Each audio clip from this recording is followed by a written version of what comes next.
जीर्ण वयने अनुरता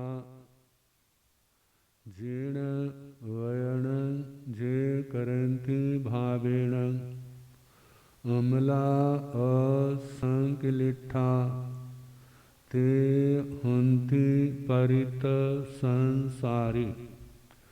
बोलिए भगवान महावीर स्वामी की।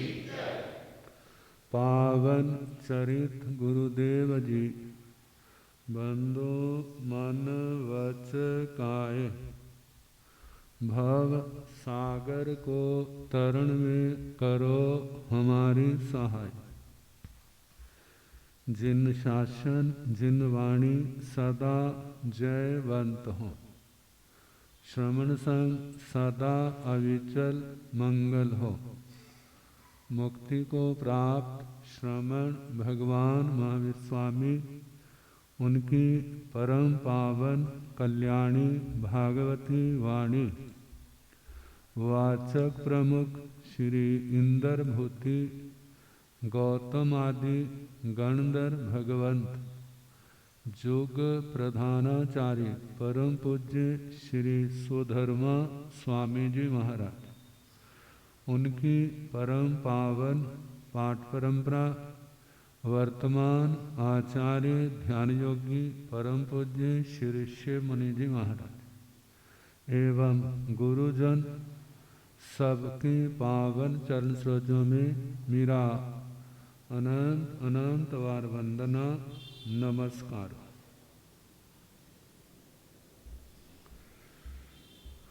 उपस्थित धर्म प्रेमी सज्जनों, माताओं तथा बहनों,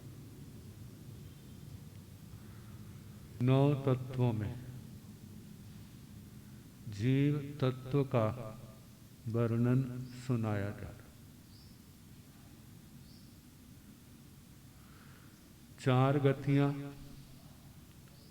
नरक गति, त्रियंच गति, मनुष्य गति, देव गति। नरक गति के 14 भेद हैं, जीवों के 14 भेद, त्रियंचों के 48, मनुष्यों के 303 हैं और देवताओं के 198। संसार के अंदर सबसे कम संख्या मनुष्यों की है और भेद उसके सबसे ज्यादा है। सबसे ज्यादा संख्या त्रियंचों की है, उनके केवल 48 ही भेद है। मनुष्यों के 303, नारकियों के केवल 14 भेद, सबसे थोड़े। देवताओं के 198, बड़ा कुछ देखने को मिल जाता है। देखो, नारकी दुखी बहुत है। जब कोई व्यक्ति दुख में होते हैं ना, तो बैर विरोध की ओर से ध्यान हट जाता है ना। एक भाई ने कहा, महाराज जब हम गरीब थे ना, तो सारे एक थाली में बैठ के खाना खाते थे और बड़े खुश थे। वह गरीबी थी, लेकिन क्या थे हम? खुश थे।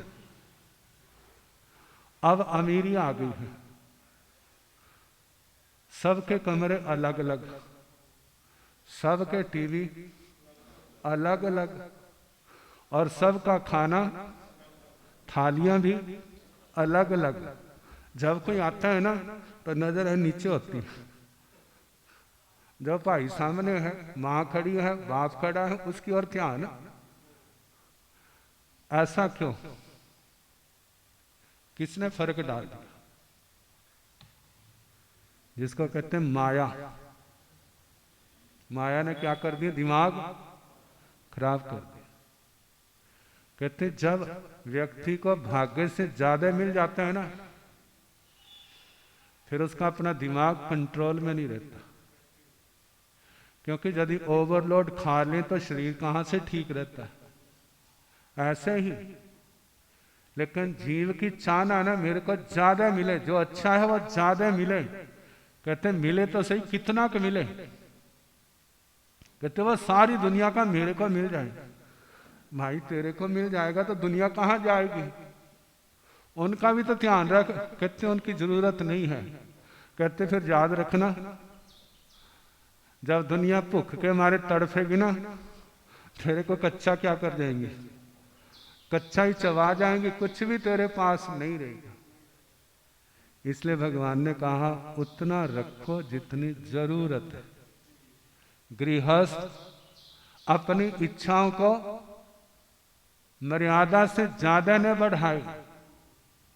कहते आवश्यकताओं का अंत है, लेकिन इच्छाओं का अंत नहीं है। जो केवल आवश्यकता तक सीमित रहता है वो जीव नरक में नहीं जाते, और जो इच्छाओं के पीछे चल पड़ता है उनका नरकों से छुटकारा क्योंकि इच्छाएं पूरी नहीं होंगी। दिन रात 18 पापों की दलदल में फंसा रहेगा, कल्पेगा आरत ध्यान रौद्र ध्यान। लोग तो कह देंगे स्वर्गवासी हो गया है। लोगों का क्या लगता है, जिसको मर्जी जो चाहे जो डिग्री दे देते हैं, लेकिन उस डिग्री की कीमत थोड़ी है। एक जगह फंक्शन था, वहां पर प्रधानमंत्री आए थे, तो आप जानते हैं प्रधानमंत्री के वहां पर सुरक्षा कवच बहुत मजबूत होता है। तो एक पत्रकार आया, उसने सिक्योरिटी वाले कहा अपना आइडेंटिटी कार्ड, उसने जैन सभा के द्वारा ना प्रधान के द्वारा जो इशू किए थे वो दे दिया। कहते इसको नहीं हम मानते, कोई और बता। और वो देखते जे तो चला नहीं। आओ उसने अपना जो पत्रकार का असली आइडेंटिटी कार्ड था वो दिखाया। कहते अब क्या कर, अब जाओ, क्योंकि जब हमारे लिए ज्यादा प्रमाणिक है। और कहा कि देखो हमारी जिम्मेवारी है, हम इसमें कोताही करेंगे तो हम सारे के सारे क्या हो जाएंगे, सबको लटका दिया जाएगा। तो कहा कितने विवेक की जरूरत है। नरक में कोई नहीं जाना चाहता, नरक में कोई नहीं जाना चाहता। स्वर्गों में जाने के लिए सारे तैयार हो जाएंगे, क्योंकि मोक्ष तो बंद है। फिर कहां जाना है, स्वर्गों में ही। लेकिन भगवान कहते हैं स्वर्गों की चाहना नहीं करनी। स्वर्ग मिलेगा लेकिन चाहना नहीं करनी। यदि चाहना करोगे तो उसके अंदर धंस जाओगे, और चाहना नहीं करोगे, हमारा धर्म ध्यान हमारी साधना जो हमारी आत्मा को शुद्ध करने वाली। जानते हैं हमारी आत्मा शुद्ध है, कहीं चली जाए ना नरक से डर होगा, ना स्वर्गों की दलदल से डर होगा। कारण क्या, कहते हैं लोहे को कीचड़ में डाल दो तो कुछ समय के बाद जंग लग जाएगा, और एक दिन ऐसा आएगा कि वो लोहा कीचड़ का रूप ही धारण कर जाएगा। लेकिन सोने को आप कुछ समय नहीं, हजारों हजार साल भी कीचड़ के अंदर डाले रखो, उसके ऊपर कोई असर नहीं होगा। तो इसी प्रकार कहा जो हमारे अंदर लोहे के अंश हैं। लोहे के अंश कौन से हैं? अपने आप को किसी को कहा तू तो सोना है तो एकदम खुशी से फूल जाएगा, अरे तू तो लोहा है, वो भी कैसा जंगाल वाला। कहते उपमा तो दो, कोई ढंग की तो दो। कहते हम तो सच बोलते हैं, हम झूठ नहीं बोलते, तू लोहे जैसा है। कहते अच्छा कोई बात नहीं, तुम्हारी इच्छा है। अब लोहे के अंश क्या है, उसके ऊपर कीचड़ का प्रभाव पड़ता है। तो देखो भला वातावरण का प्रभाव पड़ना, कई तो कहते एक झंडा होता है, एक झंडे का डंडा होता है। दोनों में क्या अंतर होता है? झंडा तो होता है जिस ओर की हवा चलेगी उसी ओर चल पड़ेगा, और डंडा होता है चाहे जिस ओर की मर्जी हवा चले उसके ऊपर कोई असर, वो अपने स्थान पर खड़ा है। कहा कितने लोग तो वातावरण से प्रभावित होते हैं, राग रंग का वातावरण आएगा तो राग रंग वाले बन जाएंगे, और यदि कोई त्यागी विरागी साधु सथी आएगा तो वो भी दीक्षा लेने के लिए भावना भाएंगे। हमारा मन तो बड़ा करता मैं भी दीक्षा ले लूं। कहते कब तक मन करता है? जब तक हमारे पास बैठा है, और जैसे पौड़ियां उतरेगा क्या होगा भला? फिर संसार का रंग चढ़ जाएगा।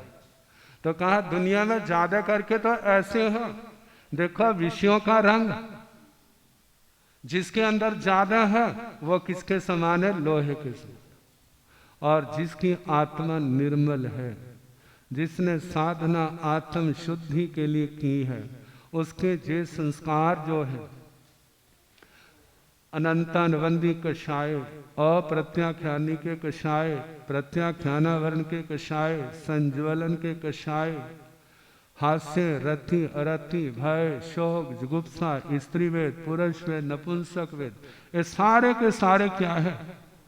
जो संसार की हवा कौन सी, जब वो मोह से प्रभावित होती है, दुनिया के जीवों पर जाती है तो उनको प्रभावित करती है। लेकिन किनको प्रभावित करती है?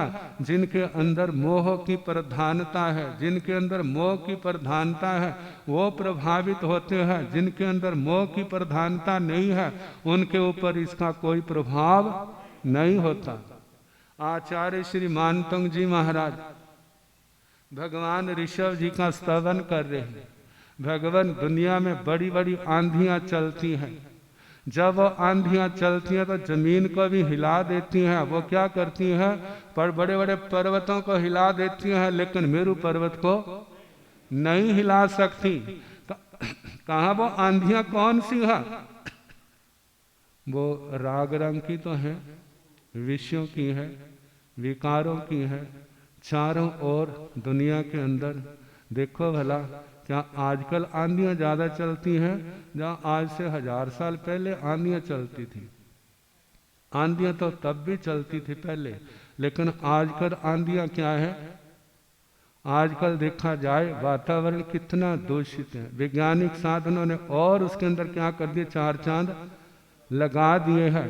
जिन बातों को कभी 20-20, 40-40 साल के भी हो जाते थे उनके दिमाग में नहीं बातें आती थी, और आजकल देखा जाए 4, 5, 6 साल के बच्चे भी देखें तो कैसे उनके अंदर कैसे दिमाग कहाँ कहाँ तक पॉजिटिव की ओर चले, सकारात्मक चले तो अलग बात है, लेकिन नकारात्मक में उनका दिमाग कहाँ से कहाँ पर पहुंच जाता है। तो ये किसका प्रभाव है? जो वर्तमान की आंधियों का ही तो है, जो राग रंग की, विषयों की, विकारों की, कषायों की कैसे आंधियां चल रही हैं। पहले का भी समय था, बाप बेटा 50 साल का हो गया, 60-70 साल का हो गया, और बापू जी ने चिढ़क दिया तो उसकी हिम्मत नहीं पड़ती थी मैं सामने बोलूं। लेकिन आजकल 2-4 साल के बच्चे भी है ना, वो भी क्या करेंगे? जे माँ ने थप्पड़ मारा है तो बेटे का भी क्या हो जाएगा? माँ ने एक मारा, उसने 2-4 टिका देना, चाहे उसकी दर्द नहीं होती। लेकिन जब देखने वाली बात है कि संस्कार कैसे कैसे दिमाग के अंदर घुस गए हैं, और कहाँ कहाँ जो दुनिया जा रही है, इसके पीछे कौन है? कोई तो दोष देगा वर्तमान का वातावरण, लेकिन निश्चय से देखा जाए वातावरण तो 2 नंबर की बात है। जो 1 नंबर है आत्मा के संस्कार। आत्मा का क्षोभम नहीं है, पूर्व जन्मों के संस्कार अच्छे नहीं आए हैं। नहीं आने के कारण से जो अंदर भरा पड़ा है वही तो निकलेगा। ऐसे जब कुसंस्कारों से, कुसंस्कृत पूर्व जन्म से आया है, किसी पुण्यवानी के कारण से मनुष्य जन्म मिल गया है, लेकिन वो संस्कार तो साथ ही है, और उसके कारण से इस संसार की हवा में क्या हो जाते हैं? वो जीव बह जाते हैं। कहा भगवान वो सामान्य पर्वतों को तो हवाएं उखाड़ देती है, लेकिन जब आपके पास आती है तो किसी का भी कोई असर नहीं होता। कहा जाता है जो श्लोक ऐसा है जिनको ब्रह्मचर्य पालन करने में कठिनाई आती है, कहते इस श्लोक का पाठ करो, इस श्लोक का चिंतन करो, उनको आत्म बल मिलेगा। उनका उनका जो जिसको ओरा कह देते हैं उसका आभा मंडल जो है वो क्या क्या होगा, सकारात्मक होगा। तो आचार्य श्री मानतंग जी कहते हैं कि भगवान आपको गिराने के लिए कितनी बड़ी बड़ी देवियां आई और उन्होंने एड्डी से चोटी तक आपको गिराने का प्रयास किया, लेकिन आपके ऊपर कोई असर नहीं पड़ा। क्यों नहीं पड़ा? कहा उन आंधियों का असर छोटे पर्वतों पर तो हो सकता है, लेकिन आप जैसे मेरू पर्वत के समान जो है अडिग है उनके ऊपर कोई असर नहीं पड़ता। तो कहा जब जे आत्मा साधना के द्वारा संसार की चाहना नहीं करता, मेरे को जय मिल जाए, मेरे को सिद्धि मिले, मेरे को प्रसिद्धि मिले, मेरा नाम हो, मेरा चार हो और मेरा ही जय जयकार हो। कहा जो जे चाहने वाले हैं उनकी आत्मा लोहे के समान रहती है, लेकिन जिस आत्मा ने इन सब ओर से अपना मुख मोड़ लिया है, केवल आत्म शुद्धि चाहिए, मेरे अंदर जन्म जन्म के विकार जो लोहे के समान है वो सारे के सारे जल के क्या हो जाए, राख हो जाए। चाहे मैं नवकार मंत्र पढ़ूं, चाहे मैं माला पढ़ूं, चाहे मैं स्वाध्याय करूं, चाहे मैं रात का चौविहार करूं, चाहे मैं एकासना करूं, द्वासना करूं, आईमिल करूं, व्रत करूं, बेला तेला चौला पंजोला ठाई करूं, 15 दिन करूं, मास खमन करूं, जितनी मर्जी तपस्या करूं, जैसे भी जो मैं व्रत पालूं, चाहे वो अनुव्रत है, चाहे वो महाव्रत है, गुण व्रत है, शिक्षा व्रत है, कोई भी है, सारे के सारे किसके लिए? केवल एक लक्ष्य, संबर और निर्जरा। क्या किसके लिए? संबर और निर्जरा। संबर का मतलब आने वाला दूषित कचरा मेरी आत्मा के अंदर ना आए, पाप कर्म मेरी आत्मा के अंदर प्रवेश ना करें। और जो तपस्या है निर्जरा, जो मैंने अज्ञानता के कारण मूढ़ता के अंदर जन्म जन्म में जो दुनिया का कचरा आत्मा के अंदर जमा किया है वह जल के क्या हो जाए, राख हो जाए और मेरी आत्मा से निकल जाए। कहा यदि हमारी साधना ऐसी है तो सफल है, वो थोड़ी साधना भी सफल है। और यदि बहुत ही साधना है लेकिन उसके पीछे संसार की कामना है तो वो सफल नहीं है। तो बात चल रही थी नरक की, नरकों का संसार कितना बड़ा है, बहुत वहां पर भेद जीवों के थोड़े, जे न समझना जीव भी थोड़े हों। मैंने आपको बताया था 7वीं नरक में, 7 नरकों में सबसे थोड़े जीव हैं, सबसे ज्यादा जीव पहली नरक के अंदर नारकी, दूसरी में उससे थोड़े हैं, तीसरी असंख्यात गुणा का फर्क पड़ता जाता है। शास्त्रों में तो बताया है जितने दक्षिण दिशा में और उत्तर दिशा में, उत्तर दिशा में थोड़े होते हैं, दक्षिण दिशा में नारकी ज्यादा होते हैं।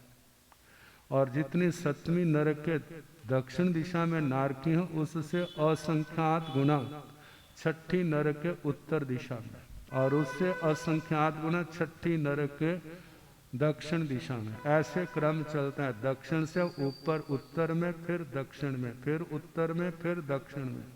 तो कितने नारकी हैं, 7वीं नरक में इतने नारकी हैं, प्रति समय एक एक नारकी कल्पना करो निकाला जाए तो असंख्यात उत्सर्पणी अवसर्पणियां निकल जाएं, फिर भी नारकियों की संख्या खत्म नहीं होगी, वो इतने ज्यादा है।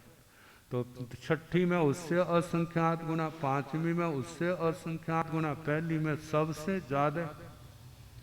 कितने नारकी हैं, नरकों में जीव को क्यों जाते हैं? वैसे किसी को कहा जाए नरक में जाना है तो क्या होगा, सिर हिला देगा, ना पड़ोसी भी ना जाए, दुश्मन भी ना जाए। कारण क्या? नरकों में दुख बहुत है, वहां पर अंधेरा है, सर्दी है तो सर्दी बहुत है, गर्मी है तो गर्मी बहुत है, क्षेत्र की वेदना कितनी है वहां पर। फिर दूसरों के द्वारा परमा धर्मियों का अंदर, क्योंकि जब पाप का उदय होता है ना तो आत्मा की सहन शक्ति क्या हो जाती है, सहन शक्ति खत्म हो जाती है, छीना झपटी बढ़ जाती है। गुरुजी महाराज एक कथा सुनाया करते छोटी सी, कहने लगे किसी के घर परिवार अच्छा संपन्न था, तो भाई धर्म ध्यान कर रहा था, सुबह तो एक देवी आई। जब वो आई कहने लगी बेटा मैंने आपके घर बड़ा आराम किया, मेरा अब जाने का समय आ गया, तुम जो मांगना चाहते ना एक चीज मेरे से मांगना, मैं वो क्या करूंगी, जाते जाते वो आपको दे जाऊंगी। अब सारा सेठ ने परिवार को बताया, कोई कहता जे मांग लो, कोई कहता जे मांग लो, कोई कहता जे मांग लो। सब ने कहा, सेठ सुनता जा रहा। तो उस घर में छोटी बहू थी, कहते बेटा तुम भी बोलो। कहते जब लक्ष्मी ने चले ही जाना है तो फिर हमारे पास चाहे जो मर्जी रख लो कुछ नहीं रहेगा, उसको कोई और उठा लेगा, छीन के ले जाएगा। कहते क्या मांगना चाहिए? कहते मेरा मन तो करता है, मेरी अंदर की आवाज है, हमारा आपस में प्यार बना रहना चाहिए, क्योंकि जहां आपस में प्यार हो, जहां आपस में विश्वास हो, तो बड़ी सी बड़ी मुसीबतें भी वो आसानी से निकल जाती हैं। जब मुसीबतें आती हैं, पाप का उदय आता है, तो सबसे पहले कौन सी चीजें खत्म होती हैं? अब आपस का प्यार और आपस का विश्वास, ये दोनों ही क्या हो जाते हैं?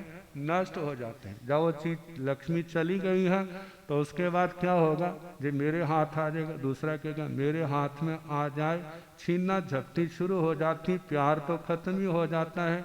फिर क्या होते हैं? लड़ाई शुरू हो जाती है। लड़ाई से फिर कहाँ कहाँ तक दुनिया के लोग पहुंच जाते हैं, हमारे से ज्यादा आप लोगों को पता है। तो नरकों के अंदर जब पाप का उदय है तो आपस में सहन शक्ति नहीं है, त्याग की भावना नहीं है, कषायों की प्रबलता है, क्रोध बहुत ज्यादा है। क्योंकि कहते ना जिस विकार के अंदर आत्मा अंतिम समय काल करता है, अगले जन्म में उसी की प्रधानता होती है। कहते हैं अंत मति सो गति, जो गति है वही अंतिम समय क्या होगी? उसकी मति होगी। तो नरकायु कौन से कषायों में बंद थी? अनंतानुबंधी कषायों में।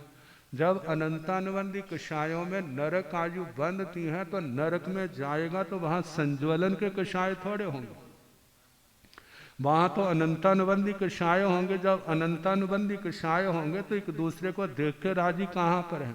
किसी को देख करके राजी नहीं है। किसी ने कुछ कह दिया है तो उसको सहने के लिए तैयार नहीं है। मरने मारने के लिए हर समय क्या होते हैं? तैयार होते हैं। तो ऐसा नरकों का वहाँ वातावरण। आखिर इसको जन्म किसने दिया है? कोई जबरदस्ती उसको उठा करके नरकों में नहीं ले गया। कहा जाता है कि जो आत्मा के कर्म थे, उन कर्मों के कारण से ही क्या हुआ है? उसका नरकों में जाना हुआ है। कहते हैं हम छोटे छोटे थे तो अपने समाज में तो ये बातें कम चलती हैं, दूसरी समाजों में ज़्यादा चलती हैं। मरने के बाद दोबारा फिर क्या हो जाते हैं? आ जाते हैं। मरने के बाद दोबारा फिर आ जाते हैं। कहा हमारे इसको कहा का मारणांतिक समुद्घात। क्या है? मारणांतिक समुद्घात। तो जिसको के लिए बाकी सारा शरीर तो डेड होता है, शरीर का एक हिस्सा, चाहे वह छोटी उंगली है चाहे पैर की छोटी उंगली है, वो हिलती रहती है, जिससे अनुमान लगाया जाता है अभी इसकी डेथ नहीं हुई है। तो काफी कोई 1 दिन के बाद, कोई 2 दिन के बाद, कोई 3 दिन के बाद क्या होते हैं? वापिस आ जाते हैं, उठ के बैठ जाते हैं। और जिस समय उठ के बैठ जाते हैं तो पूछते कर भले तू कहाँ गया था? तो कहते मैं तो जमराज की कचहरी में गया था। कहाँ था? जमराज की कचहरी में गया था। ऐसे जा रहा था तो सारे अपने अपने, कोई कहते मेरे तन के ऊपर कोई कपड़ा नहीं था, अब मैं किसी से कपड़ा मांगता हूँ। कहते तेने किसी को कपड़ा दिया होता तो मिल जाता, तेने दिया नहीं, तेरे को कपड़ा मिलेगा नहीं। और रोटी मांगता हूँ, कहते किसी को रोटी दी है, रोटी दी होती तेरे को मिल जाती, तेने किसी को रोटी खिलाई नहीं तो तेरे को रोटी कहाँ से आ जाएगी? अब करते करते कहते किसी ने कहा रास्ते में 2 कुत्ते आते हैं। कौन आते हैं? कुत्ते आते हैं। कहते जो तो अच्छा व्यक्ति होता है उसको कुछ नहीं कहते, जो व्यक्ति अच्छा होता है उसको कुछ नहीं कहते, लेकिन जो अच्छा नहीं होता है उसका ऑपरेशन अच्छी तरह करते हैं, उसकी चीर फाड़ किया, उसमें कोई कसर नहीं छोड़ते। तो कहा जाए जो देखा जाए, चाहे वो उस परंपरा की बातें, चाहे वो संस्कार है, कुछ भी है, लेकिन ये बात तो माननी पड़ेगी, कर्म सिद्धांत तो उन्होंने स्वीकार किया है। यदि हमारा कर्म अच्छा नहीं, हमारे संस्कार अच्छे नहीं, तो हमारी गति भी अच्छी नहीं होगी। नरक का निर्माण हुआ है तो किसने किया है?